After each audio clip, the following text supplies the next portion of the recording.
Assalamualaikum warahmatullahi wabarakatuh. Perkenalkan, nama saya Asti Amelia Putri, NIM A1C3180414. Di sini saya dari Pendidikan Fisika kelas reguler A 2018. Nah, di sini saya akan membahas mengenai materi hukum Newton. Nah, jadi tujuan dari pembelajaran yaitu mahasiswa mampu mendeskripsikan kedalaman, keluasan, urutan penyajian, dan contoh penerapan dalam kehidupan sehari-hari, serta menyusun rencana dan melakukan simulasi kegiatan pembelajaran untuk materi hukum Newton. Nah, untuk kedalaman dan keluasan materi hukum Newton itu dapat didefinisikan. Nah, untuk kedalaman yaitu merupakan rincian materi yang diberikan secara lebih detail. Sedangkan untuk keluasan itu dapat didefinisikan sebagai ruang lingkup atau cakupan materi yang dibebankan pada KD dan jenjang tertentu.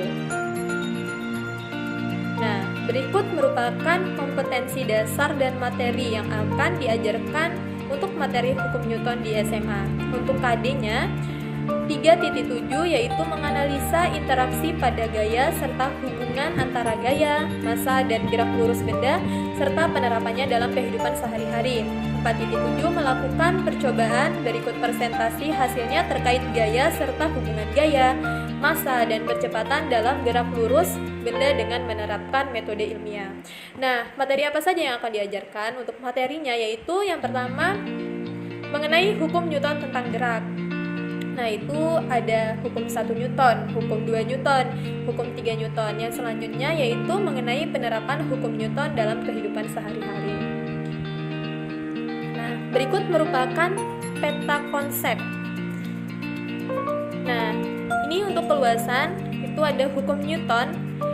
Itu kita akan mempelajari mengenai pengertian gaya. Selanjutnya mengenai jenis-jenis gaya. Jenis-jenis gaya itu terbagi ada gaya berat, gaya normal, gaya gesekan. Yang selanjutnya yaitu akan mempelajari mengenai apa saja hukum gaya Newton. Nah, itu ada hukum 1 Newton, hukum 2 Newton, hukum 3 Newton. Nah, yang selanjutnya yaitu mengenai kedalaman. Jadi, hukum Newton tentang gerak itu terbagi atas ada hukum 1 Newton, itu memiliki persamaan sigma F sama dengan 0, yaitu contoh penerapannya mobil bergerak lurus di jalan bebas hambatan dengan kecepatan konstan. Yang selanjutnya itu ada hukum 2 Newton, persamaannya sigma F sama dengan M dikali A. Contoh penerapannya yaitu percepatan pada kereta luncur.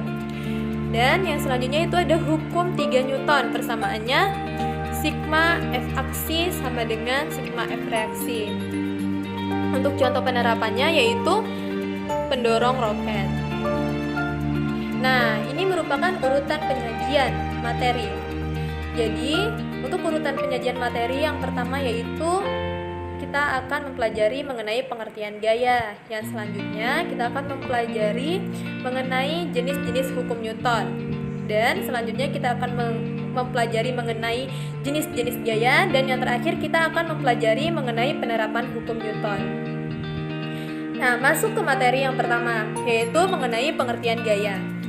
Gaya adalah interaksi yang menyebabkan benda bermassa mengalami perubahan gerak, baik dalam bentuk arah maupun konstruksi geometri. Nah, dapat dilihat contohnya.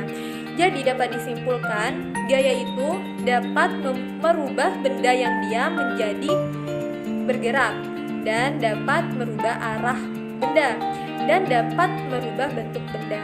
Jadi contoh yang pertama itu kan ada seseorang yang ingin mendorong meja. Awal mula meja itu diam, dan kemudian dia berikan gaya menjadi meja tersebut menjadi bergerak, dan meja tersebut dapat berubah arah. Yang selanjutnya, apabila kita memberikan gaya kepada benda yang elastis, maka benda tersebut dapat mengalami perubahan bentuk. Nah, gaya itu dilambangkan dengan F dan satuannya Newton. Nah, pertama kali gaya itu ditemukan oleh Sir Isaac Newton. Nah, yang selanjutnya yaitu materi mengenai jenis hukum Newton. Yang pertama itu ada hukum 1 Newton, yang berbunyi, jika resultan gaya yang bekerja pada benda sama dengan 0, maka benda yang mula-mula diam akan tetap diam, dan benda yang mula-mula bergerak lurus beraturan akan tetap bergerak lurus beraturan. Secara sistematis dapat dirumuskan sebagai F sama dengan 0. Nah, hukum 1 Newton ini merupakan hukum kelembaman atau mempertahankan keadaan. Apabila dia awalnya diam, maka dia akan tetap diam, dan apabila dia awalnya bergerak lurus beraturan, maka dia akan tetap bergerak lurus beraturan. Nah, yang selanjutnya itu ada hukum 2 Newton yang berbunyi, jika ada resultan gaya yang bekerja pada sebuah benda, maka akan dihasilkan suatu percepatan dalam arah yang sama dengan resultan gaya. Besarnya percepatan tersebut berbanding lurus terhadap resultan gaya dan berbanding terbalik terhadap massa bendanya. Secara sistematis dapat dituliskan sebagai sigma F sama dengan M dikali A. F merupakan gaya dengan satuan Newton, M merupakan massa dengan satuan kilo, dan A merupakan perpindahan dengan satuan meter per sekon kuadrat. Nah, yang selanjutnya itu ada hukum 3 Newton yang berbunyi, jika benda satu mengerjakan gaya terhadap benda 2, maka benda 2 mengerjakan gaya pada benda satu yang besarnya sama, tetapi dengan arah yang berlawanan dengan arah gaya dari benda satu.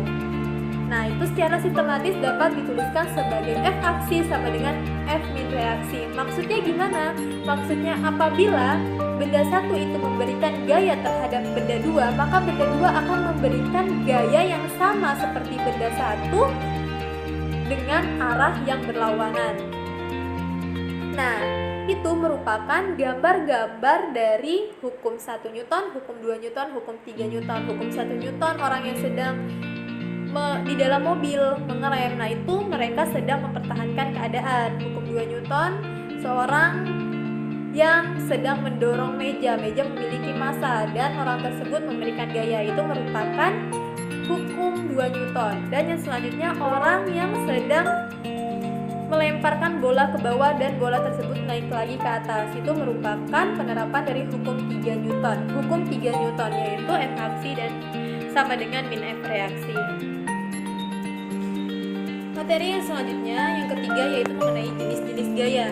Jadi yang pertama itu ada gaya berat. Gaya berat adalah gaya gravitasi yang bekerja pada benda bermassa. Gaya berat itu disimbolkan dengan W. Nah, untuk rumusnya yaitu W sama dengan M dikali G.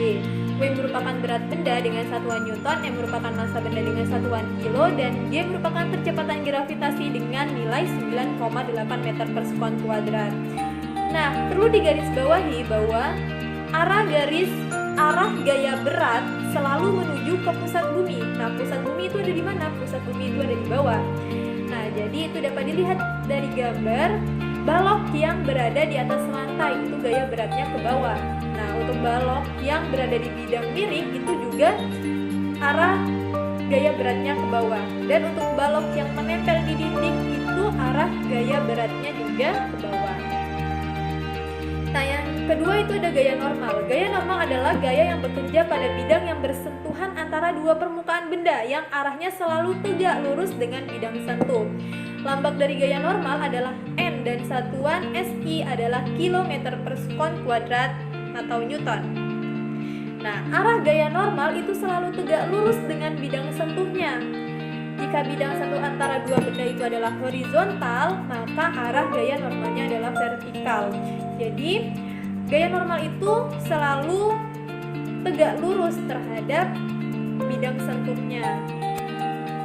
Nah, itu untuk bidang horizontal secara sistematis dapat dirumuskan dengan N sama dengan W. Untuk bidang miring dapat dirumuskan dengan N sama dengan W cos alpha, dan untuk bidang vertikal N sama dengan F.